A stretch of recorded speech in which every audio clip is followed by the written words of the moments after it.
Hey guys what's up, welcome to my channel expire. So guys, आज हम लोग DSC advertising का unit number 3 करने जा रहे हैं।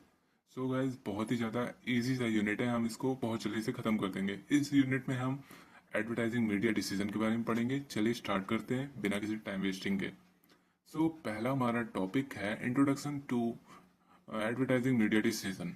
सो अब हम इसकी पहले रीडिंग कर लेते हैं। Advertising media decision refers to the selection of the most suitable media channel to communicate a promotional message to the target audience efficiently.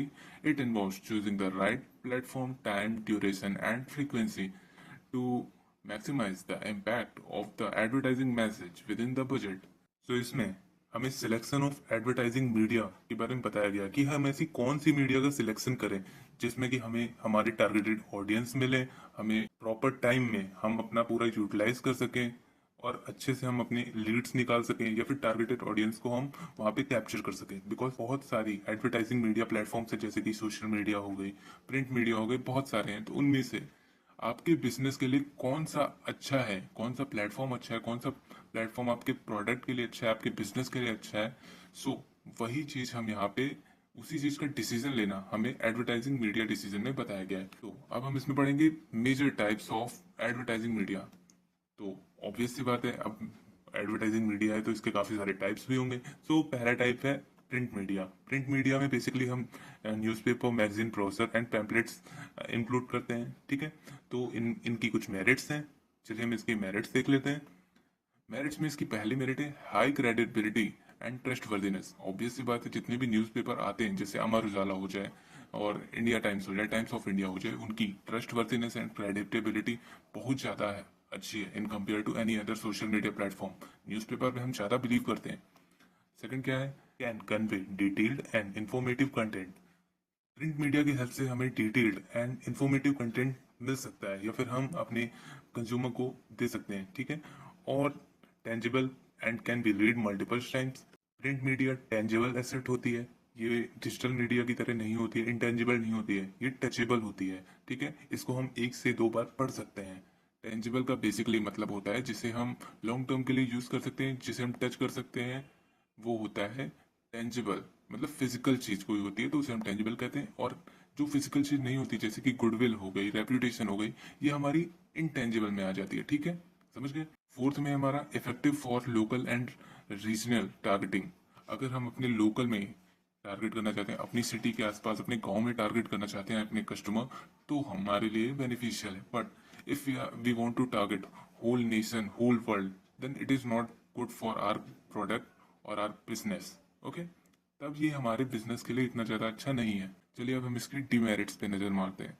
Demerits में क्या है, पहला डीमेरिट है decline readership due to digital shift. Obvious सी बात है, अब most of the person they prefer digital newspaper in compare to normal newspaper. अभी भी आप ही देख लो, आपको अगर कोई इन्फॉर्मेशन चाहिए होती है तो आप डायरेक्ट मोबाइल में सर्च करते हो, ना कि उस टाइम का न्यूज़पेपर या फिर आने वाली न्यूज़पेपर पढ़ते हो। इसीलिए यहाँ पे कहा जा रहा है कि न्यूज़पेपर पढ़ने वाले जितने लोग हैं उनमें डिक्लाइन आ रहा है, मतलब कि गिरावट आ रही है, क्योंकि डिजिटल शिफ्ट, सब लोग डिजिटली शिफ्ट हो रहे हैं। ठीक है, सेकंड है हमारा no audio visual impact, relies only on visuals and text. बहुत ज़्यादा बोरिंग हो जाता है क्योंकि कोई भी ऑडियो अवेलेबल नहीं होती है न्यूज़पेपर में। ठीक है, सिर्फ विजुअल्स होते हैं थोड़े से और पूरा टेक्स्ट से भरा होता है। ठीक है, limited self life, specially newspaper. हाँ, न्यूज़पेपर की 1 दिन से 2 दिन की लाइफ ही होती है, इससे ज़्यादा क्या होता है। ना ही वो पेपर अच्छा होता है, और news news day by day update होती है, तो नया नया पेपर आता रहता है, तो मे भी हम पुराने वाले को इग्नोर कर दें। ठीक है, फोर्थ है हमारा may get ignored due to clutter. इतनी सारी इन्फॉर्मेशन होती है, हो सकता है आपका ऐड ही स्किप हो जाए, कोई आपका ऐड देखे ही ना, हो सकता है ना। तो इसलिए लेटर के कारण, इतनी सारी इंफॉर्मेशन के कारण आपका एड स्किप हो जाए, आपके पैसे बर्बाद, कोई आए भी ना, तो वही ये इसकी डिमेरिट्स हैं। सेकंड मीडिया प्लेटफॉर्म है हमारा broadcast media, includes television and radio advertising. इसकी मेरिट्स देख लेते हैं। वाइड ऑडियंस रीच, ये तो है, रेडियो में, टेलीविजन में वाइड वाइड ऑडियंस रीच हो जाती है, मतलब कि होल कंट्री के लोग भी आपको देख सकते हैं। जैसे कि न्यूज चैनल का ले लो, वहां पे अगर कोई ऐड चलेगा तो वहां पे होल कंट्री के लोग देखेंगे। ठीक है, strong audio visual appeal, audio भी होती है, विजुअल भी होते हैं, तो फिर इंटरेक्टिव होता है, मतलब कि हम सामने वाले बंदे को इंटरेक्ट कर सकते हैं, इन्फ्लुएंस कर सकते हैं, because we are using visually visually and audio things. ठीक है, हम वीडियो एंड ऑडियो यूज कर रहे हैं, इस वजह से सामने वाला बंदा इंटरेक्ट हो सकता है। थर्ड है हमारे पास डेमोन्स्ट्रेट प्रोडक्ट यूज। अगर हमारा प्रोडक्ट ऐसा है जिसे हमें यूज करके दिखाना हो, जैसे कि वॉशिंग मशीन हो गई या फिर एरियल हो गया, एरियल निरमा पाउडर, उसको हमें डेमोन्स्ट्रेट करके दिखाना है, तो broadcast media is must for you because you can shoot your video and you can air time it and you can upload it। ठीक है, high impact and recall value. आप अभी भी कोई टीवी पे ऐड देखते हो तो आपके दिमाग में बहुत जल्दी रिकॉल हो जाता है, जैसे कि स्नीकर्स का ऐड हो गया और भी बहुत सारे ऐड्स हैं, फॉग का ऐड हो गया, बहुत सारे ऐड हैं, हम उनको जल्दी जल्दी रिकॉल कर लेते हैं। बट अगर हम न्यूज़पेपर का यूज़ करते हैं तो हम इतना ज़्यादा रिकॉल नहीं कर पाते। ठीक है, इसकी भी कुछ डीमेरिट्स हैं, कुछ नहीं, काफ़ी डीमेरिट्स हैं, सबकी इक्वली डीमेरिट्स मेरिट्स हैं। डीमेरिट में आ जाता है पहला, high production and air time cost. Obvious सी बात है, अगर तुम लोग कोई भी एडवर्टाइजिंग की शूटिंग कर रहे हो, जैसे कि फिल्म की शूटिंग हाई कॉस्टली होती है, वैसे ही एडवर्टाइजिंग भी हाई कॉस्ट इन्वॉल्व करता है।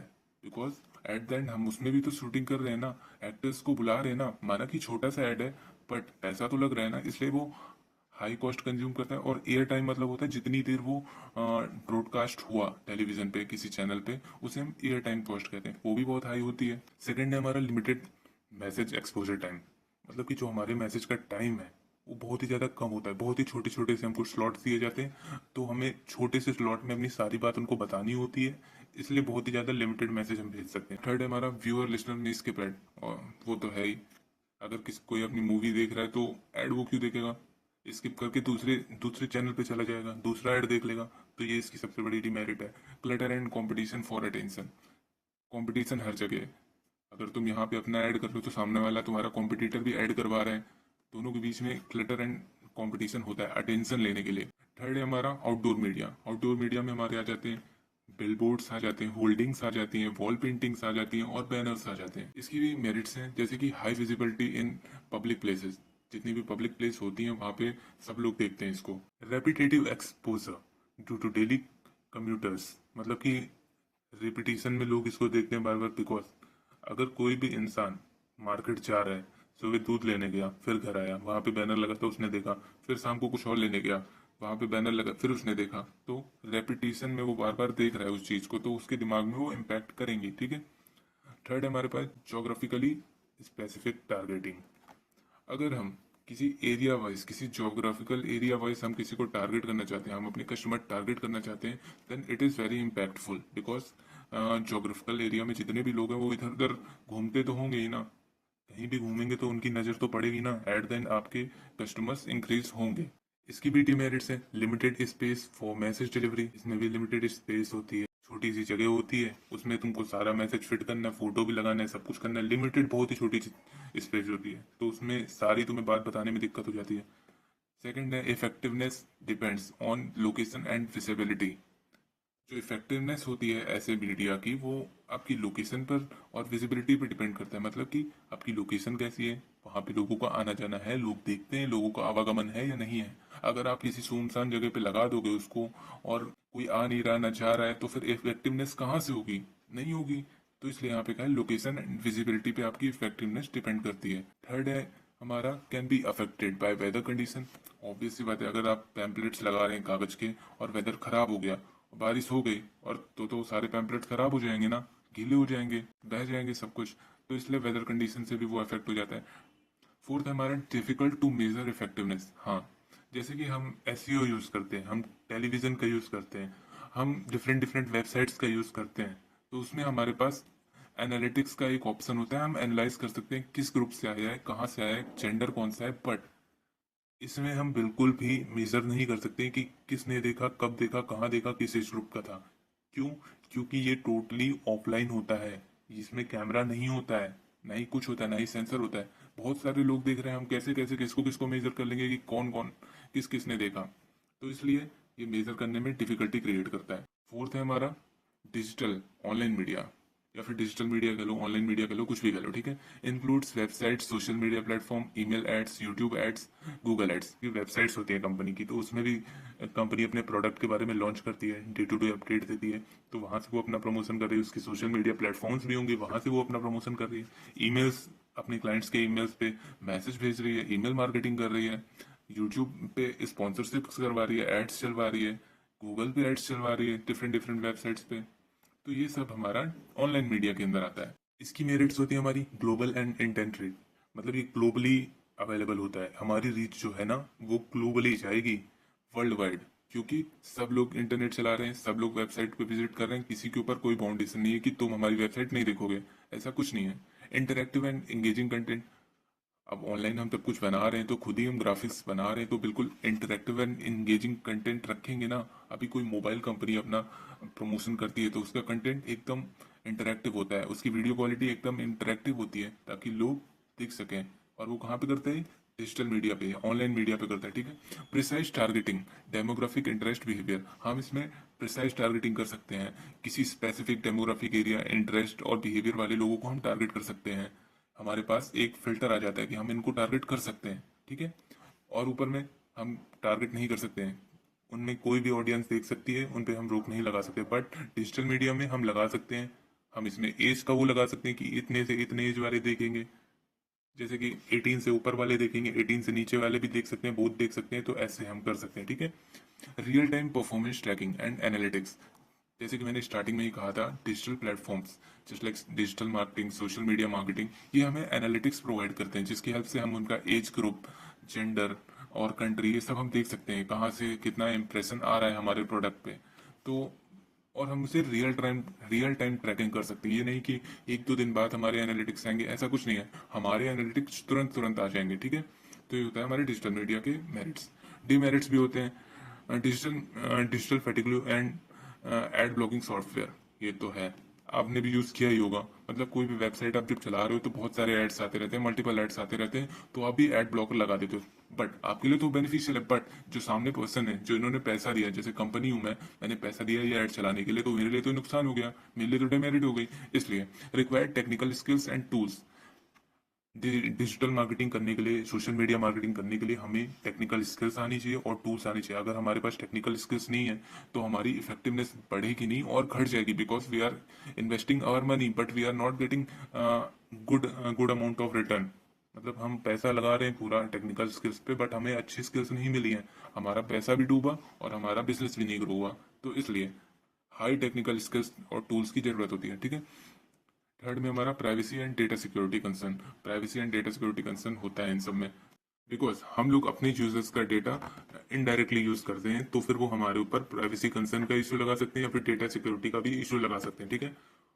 फोर्थ सबसे ज्यादा इंपॉर्टेंट डिमेरिट है इसकी, इंटरनेट डिपेंडेंस। ये टोटली इंटरनेट पे डिपेंड करता है। अगर इंटरनेट तुम्हारे पास नहीं है तो तुम डिजिटल या ऑनलाइन मीडिया एडवर्टाइजमेंट नहीं कर सकते। Totally depends on internet. ई में आ जाता है हमारे पास transit media, advertising on public transport, buses, taxis, metro, train, auto rickshaw rickshaw. आपने हमेशा देखा ऑटो रिक्शा के पीछे एड वाला कोई पैम्पलेट लगा होगा, मेट्रोस में डिजिटल स्क्रीन पे लगा होगा, बसेस में लगा होगा, तो वो हमारा ई ट्रांजिट मीडिया में आ जाता है, ठीक है। इसकी भी मेरिट्स हैं, high exposure in busy cities.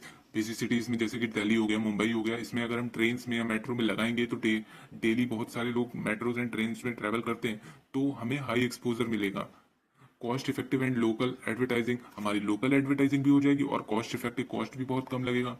Constant movement ensure wide visibility, metro एक जगह तो खड़ी रहती नहीं है, वो इधर उधर पूरी दिल्ली में भटकती रहती है, या फिर ट्रेन भी एक जगह नहीं खड़ी रहती, पूरी इंडिया में भटकती रहती है ना, घूमती रहती है। तो इसलिए हमें वाइडली विजिबिलिटी मिलेगी, हमें एक जगह की विजिबिलिटी नहीं मिलेगी, हमें पूरी सब जगह की मिलेगी, जहां जहां तक हमारे ट्रांजिट का रूट है सब जगह का हमको मिल जाएगा, ठीक है। तो इतनी मेरिट्स हैं तो डिमेरिट्स भी होंगी। शॉर्ट एक्सपोजर टाइम, जो हमें एक्सपोजर टाइम मिलता है ना वो बहुत ही ज्यादा कम टाइम के लिए मिलता है। क्यों? क्योंकि जब तक बंदा ट्रैवल कर रहा है तभी तक वो हमको देख रहा है, उसके बाद जैसे ही निकला उसके दिमाग से स्लिप, बात खत्म।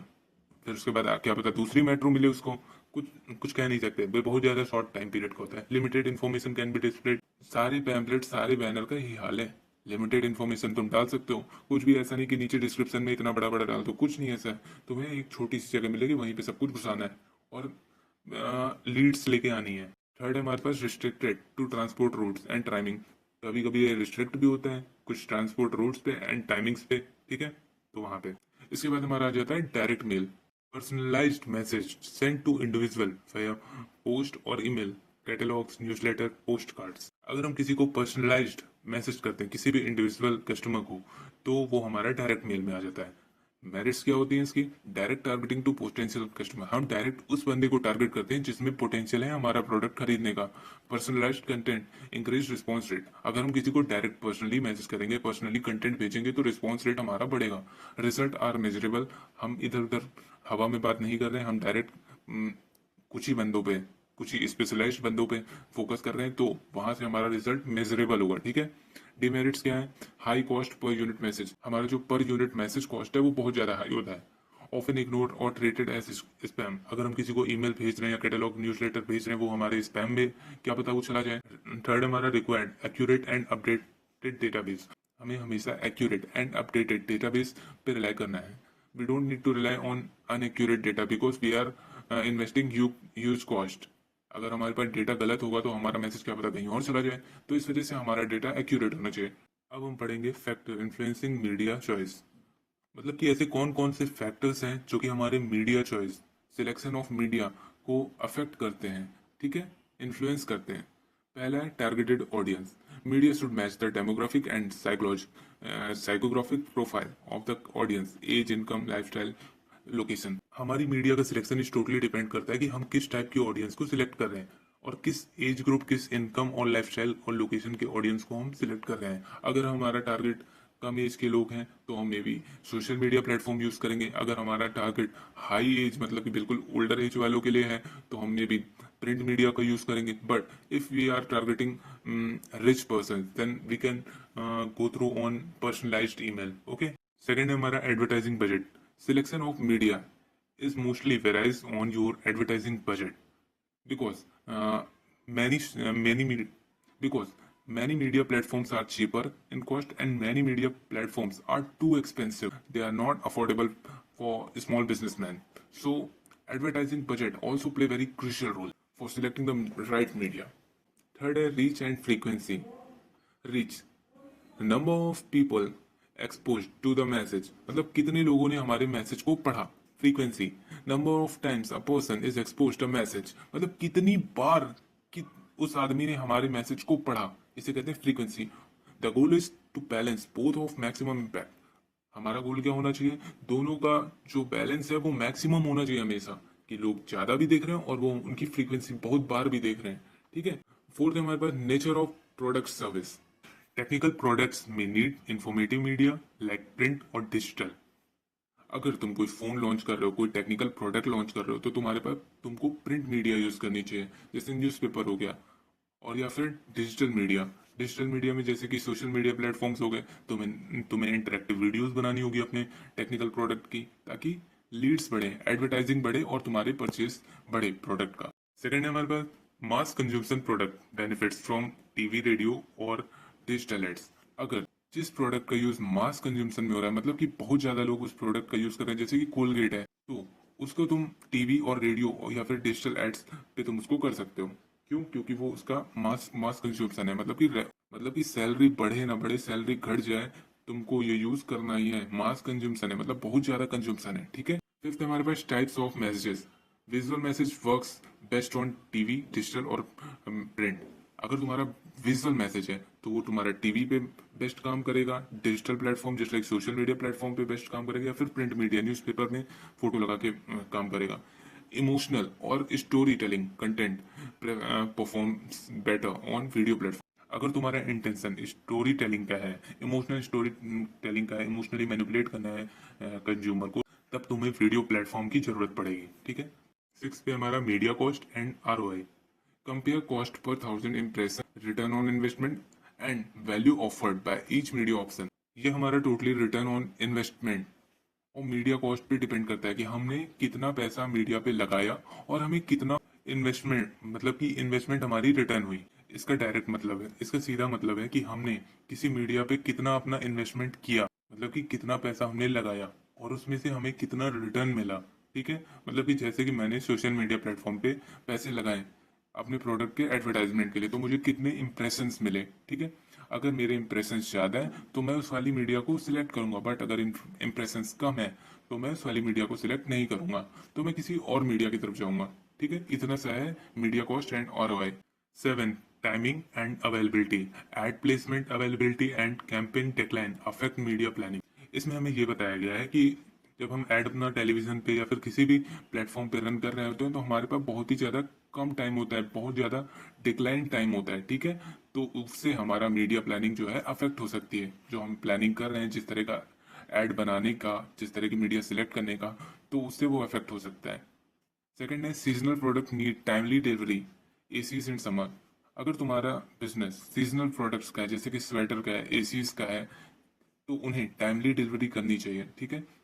अगर तुम गर्मी का सामान ठंडी में बेच रहे हो और ठंडी का सामान तुम गर्मी में बेच रहे हो तो तुम्हारा सामान खरीदेगा ही नहीं कोई, because you are not doing timely delivery. Okay.